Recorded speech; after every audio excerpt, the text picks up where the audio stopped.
let me come to some of the other direct tax changes that the finance minister has announced. These include, and Mr. Kapadia alluded to it, a reduction of corporate tax rate to 25% for companies with turnover of up to 400 crore, increased surcharge for those earning more than 2 crores and 5 crores, and bringing in a tax on buybacks by listed companies. Mr. Putani, in addition to commenting on the impact of these changes, do weigh in on whether the finance minister has done enough to increase the tax base, because that has been a question mark, budget after budget and finance minister after finance minister. Well, I don't know if there is enough in the budget to increase the tax base. Clearly, there are no giveaways either, other than the deduction that has been given for interest deduction on low-cost housing. And there is another deduction that has been extended to government employees which are part of the national pension scheme.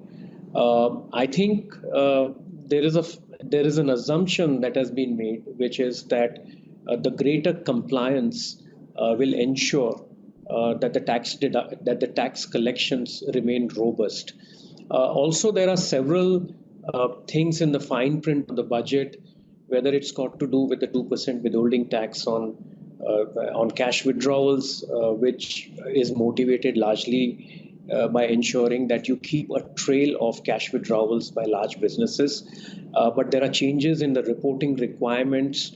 We seem to have revisited what used to be considered as a 4x5 criteria. So just in case an individual, meets 2 or 3 of those 5 criteria that were laid down, I remember it used to be credit cards, so on and so forth. Some of those criteria seem to have come back, because now we are talking about expenditure on foreign travel, about 2 lakh rupees. Some of those criteria are coming back. So I think this is going to push particularly the non-corporate taxpayers to achieve greater degree of tax compliance, though much has been achieved post-demonetization. But I think there is an assumption that the finance minister is making that, on an overall estimated basis, leaving aside the debate that we earlier had on whether the estimates are correct or not correct, but even with the base of revised estimates for 18, 19, 11% is a fairly decent collection targets, and it could possibly be a situation of underestimating and overachieving the target, besides the point that I made on what base are you estimating the tax collections for 1920. On measures for enhancing tax base, I think if we look at it in totality, there is a lot around technology which this budget talks about. So one is this tracking of on the TDS, based on the TDS of 2%. It's a big thing, because we all remember we had the banking cash withdrawal tax. Obviously, if there is a TDS, you have to reclaim it. Yes. Right, as a withdrawer of cash. Right. So that gives that's a very different way of tracking cash. I was saying that earlier we experimented with the banking cash withdrawal tax, and that was quickly given a quiet burial. There were issues on reporting, etc., which banks had to do.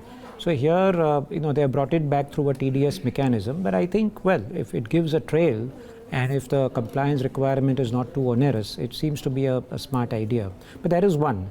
Then if you look at it, the statement she made about allowing Aadhaar as the identity, even if you do not have a PAN. To file your income tax. To file your income tax return. So the other part about, as Mukesh alluded to, that basis certain expenditure, you now have to file a return, even if you may not be having taxable income. And mind you, with your 5 lakhs increase in limit to 5 lakhs and all, which was announced in the interim budget, the fear was more individual taxpayers will get off the tax grid in terms of filing. So you now see a lot of digital enabled measures for tracking, as well as ensuring that you protect the tax base in terms of the returns filed, or even increase it. And one last thing I think we must pay attention to is this desire, or this you can call it policy objective, that you will have pre-filed pre-filled income tax returns. Yeah. I think it is only for individuals. That's a huge, it's very transformative. Because today we know that all the TDS information is available from 26AS, for example, as an income earner. So you have, property transactions, they get picked up through the, now this 360-degree data, which is available, and you get back a return which is, which you say, it's like property tax in cities. You get it, computation done, you have an issue, you can appeal, otherwise that's final. I think that's really transformative. So I think on individual taxation, my personal view is we will see far more transformative changes which will ensure, in fact, again, I come back to the point, you might have much more revenues under PIT, personal income tax. Okay. Last point is in personal income tax, sole proprietary businesses are covered in national accounts in personal income tax. It's not just salary earners. Okay. So when we talk about business owners, non-corporate business owners, they all get counted in PIT.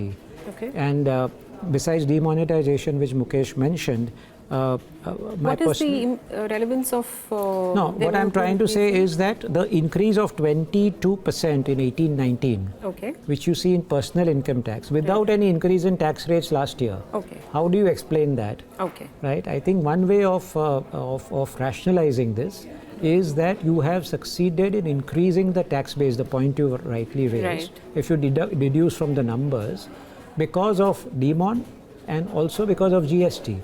Because GST has ensured that your reporting of income has certainly improved. Right. And that is the reason why you see an increase in the PIT.